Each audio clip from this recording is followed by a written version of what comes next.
Hello everybody, this is Fernando for the latest Cryptids and Monsters video. Well, this is the last one for this particular series, so I'll be able to do some more here probably in about a week or two, so be on the lookout for that announcement. But in the meantime, I may have another the mixtape type series produced because they seem to be getting a pretty positive response from everyone out there, so I'll be able to incorporate those every now and then just as a nice surprise for y'all here. So anyways, thank you as always for your suggestions, and as always, if you don't see it yet, who knows, it may end up in a new video all of its own, or it may actually end up in one of these new mixtape videos as well. So thank you as always for your continued support on that matter. So this particular cryptid, I picked this because it's actually been one of the most requested ones since probably I began this series a couple of years back, and it's just continued to have almost a life of its own where I keep getting people requesting this one, and these are not just by posts on the actual suggestion videos, but actual private messages as well. So I wanted to go ahead and we'll talk about this particular cryptid as a thank you for your continued suggestions on this, because it looks like it definitely again has a very high popularity, a very high life of its own. So I wanted to be able to talk about this here. I don't know quite yet if it's truly a cryptid or not, because it could fall more into the realm of the UFO extraterrestrial type factor, but for sake of this purpose, I'm going to go ahead and say that it could be, it could be a cryptid of some sort. And so I'll go ahead and I'll talk about that here. This one is the very famous Flatwoods Monster, and for those of you who haven't heard of it, those are rare. The Flatwood Monsters, even though there's only been pretty much just one encounter being like essentially throughout just 1 year, as opposed to multiple years or multiple generations, even though it's only had this one encounter, it has still resonated so many decades later. It still remains a very popular cryptid, and it still remains a very popular tale to talk about. I mean, so many shows out there have presented their own episodes dedicated to the Flatwoods Monster. You can find them on YouTube, and you'll always, anytime there's any topic related to UFOs or strange beings, whatever show is doing this, they'll inevitably come across an episode where they'll dedicate it to the Flatwoods Monster. And part of the allure has to be with the fact that so many people gave such a detailed account of the encounter that they had with this creature, and also of the very bizarre nature of this creature too, and of the fact that this could be one of the earliest examples of a close encounter of the third kind. Can you believe there's actually 7 kinds of close encounters? I didn't know that. I always thought there was always at least 3 or 4, but yeah, there's 7 kinds, and this one falls under the third kind on there. So the Flatwoods Monster, what is it? What was it on there? You would have to go back to the year 1952 to again find the only time people had this encounter with this creature. It could be again a cryptid, it could be extraterrestrial, I don't know, but again, something visited them during that time period, and them being the kind folks over at Flatwoods, West Virginia, another example again of a monster that's named after the location that it's found on here. And you have to go back to 1952, September 12th to be exact. And it all started with 2 brothers, although actually it was interesting to find out it didn't really start with them, but they actually they started the snowball effect with the encounter of this creature and the tales associated with it. Everything started with them, but they weren't actually the very first people to encounter this creature, as you'll know here in a couple minutes. So these 2 brothers, Edward and Frey May, they had a friend with them named Tommy Heyer. They were all young. They were about 10, 11, 12, 13 years old on there. And they were all just hanging around. And this was 7:15 p.m. So it could have been nighttime during that period. It all depends again on the time of the year, if they still had some daylight or not. But it was at least dark enough so that all 3 of them noticed there was a bright object that was streaking right across the top of their sky on there. And they followed it. They were able to track it and realized that whatever this was, this bright object landed near the farm belonging to someone that they knew, a farmer there named G. Bailey Fisher. And being the curious boys that they were, they wanted to make sure that they could find out what this was. Maybe this was a meteorite. Maybe they could actually collect pieces associated with this meteorite and take them home on there. So whenever they did so, they actually went first to another place. Apparently they went to go pick up somebody's mother. It looks like it was the brothers' mother on there named Kathleen, because they wanted her to experience what they saw as well. And so they went together on there, and they went straight towards that farm owned by Fisher, and they were trying to find out exactly where this thing landed and what they could collect on there. And then also it looks like there was also some other children that accompanied them, 3 more boys. I don't have their names though exactly on here. So this was a group, and this is important to mention this because here you have multitude of witnesses, at least 7, 8 or so of witnesses all together under one place that are about to experience this encounter on there. They even brought their own dog to give you an example of what of essentially what was going to happen on their part. To them, they were just thinking, oh, okay, we're going to go visit a meteorite, but they had no idea that they were going to actually see something like this. Their first hint actually came from that dog all of a sudden barking and then running back to the group with its tail between its leg. It sensed something. It sensed something that was unusual. I mean, it was the first one, naturally, with dogs, it was probably the first one that went ahead of them, eager to essentially try to find anything either by sight or by smell. You know how dogs are. Anytime you lead a dog outside, they're always leading forward, always trying to be first to anything on there. Whatever catches their attention, whether again it's something visual or if it's something that they can smell or hear, they'll run towards it immediately just out of pure curiosity. Well, whatever this dog was doing at that time that it was ahead of them, it not only sensed or smelled or saw something on there, but it scared the bejesus out of this dog, and it ran straight back to the group, and it had its tail between its legs. It would not apparently go back in front any time afterward on there. It stayed with the group, from what I understand, but that was it on there. But it would not actually go forward any time after that time period. So knowing that this was something that had spooked the dog, this wasn't enough to spook the group. So essentially they continued going forward. They wanted to see again what was now they're probably even more curious because they wanted to see not just what landed on the supposed meteorite, but what had also spooked so much this dog on there. So they traveled a little bit further on there, and by this point they're well deep inside some kind of woods. Apparently this farm that G. Bailey Fisher had, it was a large farm. It was not something that was, let's say, clear and open ground, at least in the sense that you and I could picture clear and open ground like a clear field, but it was very foresty. It was a bunch of trees, but it wasn't so dense that they could not see what was ahead, and that's what they saw, that they started to realize that this was not an ordinary thing. They first saw what was a quote-unquote large pulsating ball of fire about 50 feet ahead of them, and what this ball of fire was, they did not know on there. This ball of fire, again, was a very large one. It was probably, again, nighttime by now. By the time they were all as a group together walking to that farm, this was probably clearly nighttime at that point. So this ball of fire should not have been there. It wasn't the moon. It wasn't the sun. It wasn't any kind of artificial light refracting off of mirrors or anything like that. No lens flare, in other words. No, this was something else otherworldly. But they continued forward, and then suddenly something hit them. But it wasn't something like physical. Instead, it was something in terms of a smell. It was a pungent mist, and whatever this mist was, they could see the mist, but they smelled it more so than anything else. And apparently it was something very, very, I guess the closest analogy would be sulfuric, because it was something that instantly made their eyes and their nose burn on that part.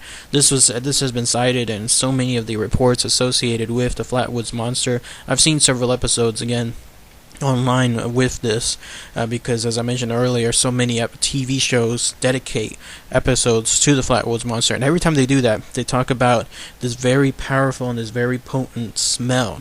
whatever it was on there, this whatever it instantly caused their eyes and nose to burn. And then right after they had the smell hit them, this mist, whatever it was, hit them on there.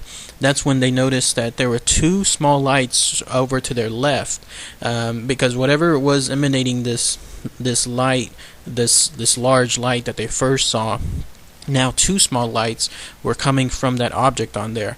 And whenever the group there, one of them had a flashlight, shined the flashlight straight towards these two small lights, they realized that these two small lights were actually part of a creature, which you'll see here.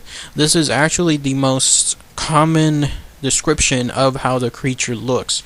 What you see here has been synonymous with the witnesses there. They all described the same characteristics that you see here of the creature, and this is the most common, again, example of how the creature looks after so many years. Anytime somebody is doing anything related to the Flatwoods Monster, what you see here is how it looks on there. And this is very important too, because in other physical representations of the creature, which I'll talk about later on in the video, in other film and other media and even video games, they too incorporate these characteristics into the design of the creature. So yeah, this is what they saw. This is the most common description of the creature, which I'll read here. They state that this is a creature that is about 10 feet tall. Those two lights that they saw were bulging non-human eyes that were emanating very, very bright lights. Behind the creature was what people called an ace of spades, like from the deck of cards, like an ace of spades type background, like right behind its head, that was created out of some kind of light. So the creature was pulsing and emanating its own lights. Its non-human eyes were the ones that were pulsating the brightest the most, so they stood out the most. But the creature's own head, and then that ace of spades type feature behind its head, also emanated its own lights on there. The creature's body was apparently man-shaped, but it had a dark pleated skirt, and apparently either the colors are of the skirt either green or some kind of metallic green, or maybe even some kind of dark blackish type green on there. And it had again, the skirt, it extended all the way down towards the bottom, so there were no legs that were visible from any of the witnesses. They did not see any of those legs, and this is an important feature too because of the way it moved on there. Now here's where there's a little bit of discrepancy. Some people of the witnesses there said that the creature did have arms, and then others said it didn't. And some of them that said that it did have arms, it had the long, elongated arms commonly associated with extraterrestrials, and then others that said it didn't have arms at all. And then yet there's a third one where others have said it did have arms, but they were actually short, stubby arms, kind of like T-Rex type arms on there. And then those that said that it did have arms, they stated that they had long claw-like fingers, and that these fingers were not obviously human. They either had maybe like 2 or 3 fingers altogether, not the common 5 that you and I have on there. And then its actual face, again, was glowing, but its face was, at least the physical color of it, was red, while the rest of its body was green. So again, very, I guess you could call it iconic sense of look associated with this creature. Anybody who saw this would not forget it, because here you have something that's very tall. Again, it's 10 feet tall. It has 2 very bright non-human eyes, like circular eyes, that are emanating bright lights, like the out of the lights that the body was emulating. It was illuminating. This was the eyes that were the brightest the most. Its face was also creating its own light with that Ace of Spades background on there as well. And then you had the top part of it with his face being red. You had the bottom part, the rest of it being green or darkish green. And then finally you had that skirt, whatever it was. Some say it was made out of metal, some say it was made out of some kind of other pleated unknown material, but whatever it was, all of these factors created an instant iconic look. And then here's where it gets a little freaky. Whatever this thing was, whenever that light was flashed upon it, it charged at them. It was not happy at the fact that they were around, and that potentially that again they saw them, that they saw this creature, and so it actually charged at them, and it charged at them while emanating apparently a hissing noise, a very high-pitched, shrill hissing noise. Now that would scare anybody. I don't care who you are, but if you saw something like this in the woods at night, not expecting this, again they're probably just expecting to pick up some kind of meteor or look at the remnants of a meteorite, and instead you see a creature like this, and then it was charging straight towards you. And then also the way it was charging straight towards them was very unique, because I mentioned a few minutes earlier that skirt, that it was the bottom part of its body and that it had no feet. The way it was charging towards them is it glided straight towards them, so that would look very offstandish, like very freakish to see something like that. It's one thing to see somebody just basically run at you. It's another one to see something basically levitate towards you. Very, very freakish stuff. So it had that shrill hissing noise. It charged straight towards them, and then right before it got towards them, that's when it apparently just changed its mind, and then it ran back. It went straight towards that light, that ball of fire that the group originally saw on there. And that was enough at this point that the group said, okay, we quit. And so they ran, and naturally so they all fled in panic because of what they just encountered on there. So the mother at this point of the brothers, Mrs. May, she immediately, as soon as she got home, she contacted the local sheriff. I didn't read though anything on there with regards to what time the sheriff came by, but she also contacted a gentleman by the name of Mr. Stewart. Now the sheriff did come by later on, but what I mean, like, I didn't read how quickly he came, because this guy, Mr. Stewart, who apparently owned the local newspaper there called the Braxton Democrat, he stopped by quicker than the sheriff. Naturally, this was somebody who's in the field of newspapers, who has this as their career. They wanted to break a story, so they were there quicker than the actual sheriff was after that mother had made the call. And what's interesting is that this Mr. Stewart reported, I don't know if he was told this ahead of time, probably not. That's what makes it very interesting. He too reported that burnt, sickening smell, whatever that smell was, that caused his eyes and his nose to burn as well. And so now we have a separate encounter where it wasn't with the creature itself, but here you have a second witness to the actual mist, whatever this mist was that emanated from that ball of fire object that the group saw on there.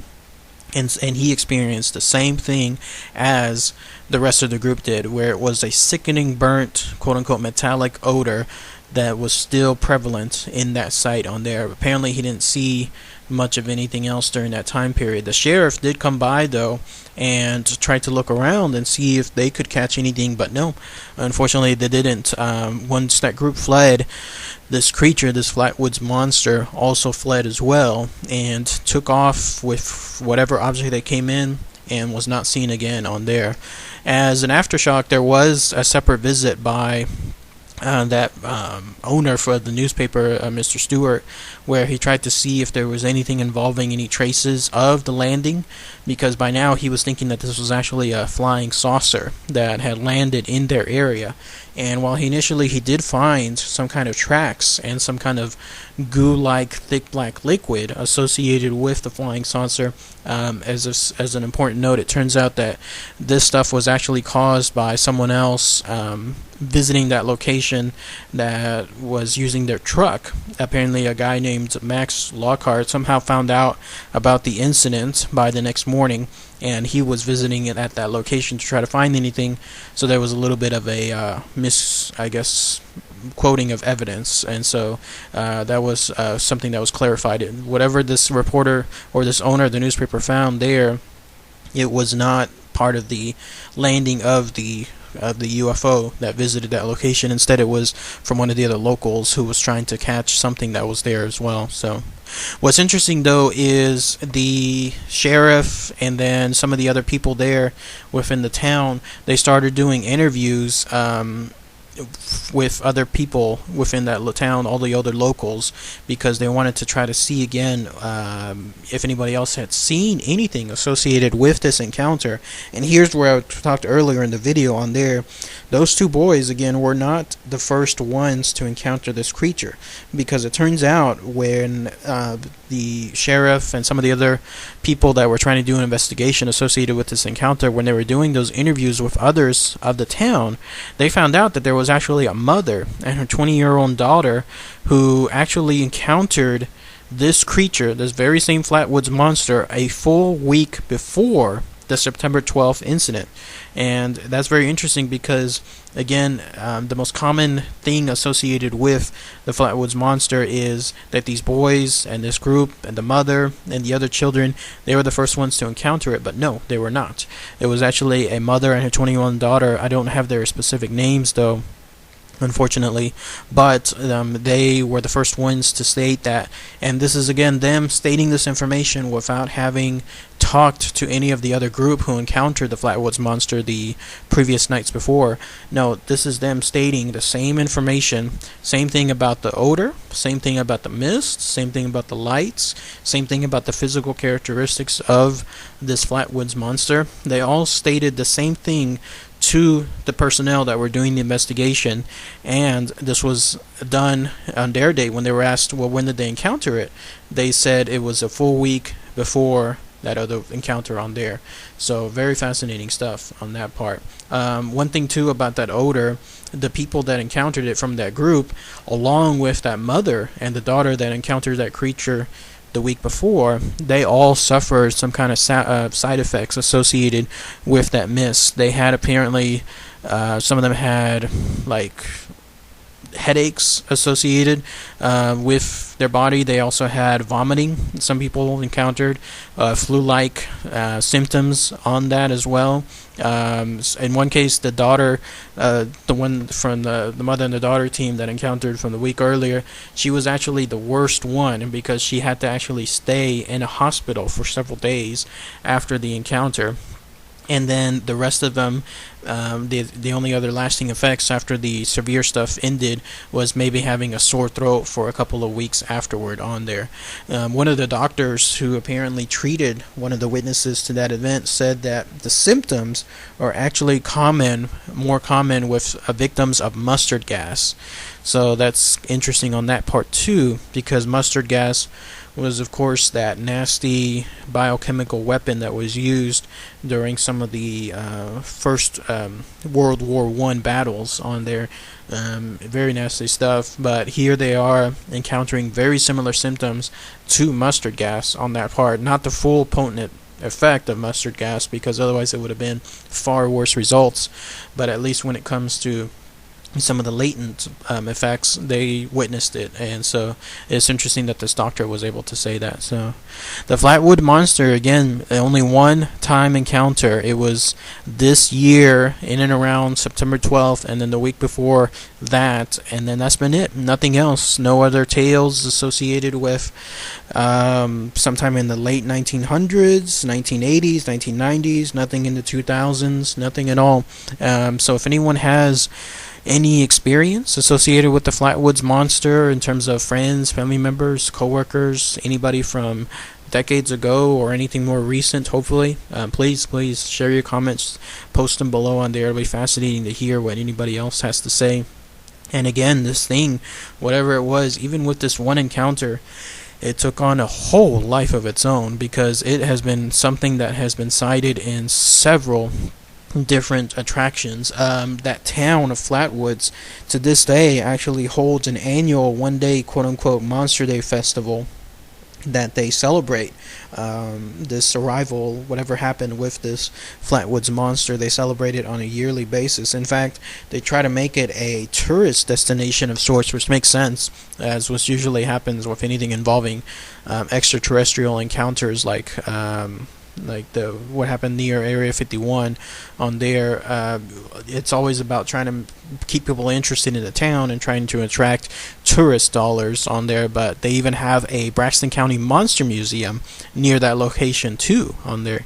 And then when it comes to the Flatwoods Monster itself, it's been actually placed in several video games. I mean, you'll see some pictures of it here, where whoever created these games, they must have been fans of reading these kind of stories as young kids, because the only reason for them to place these, it can't be coincidence, by the way, too.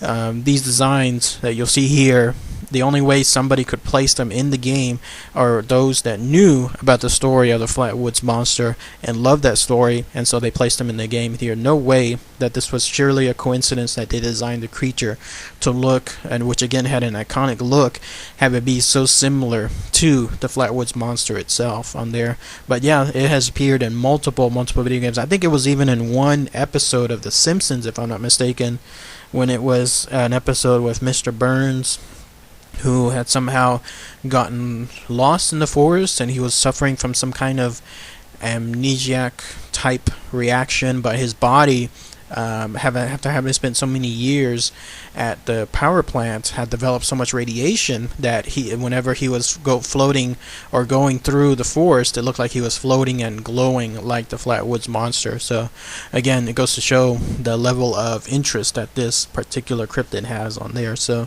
has anyone again heard anything associated else with this creature, something more recent?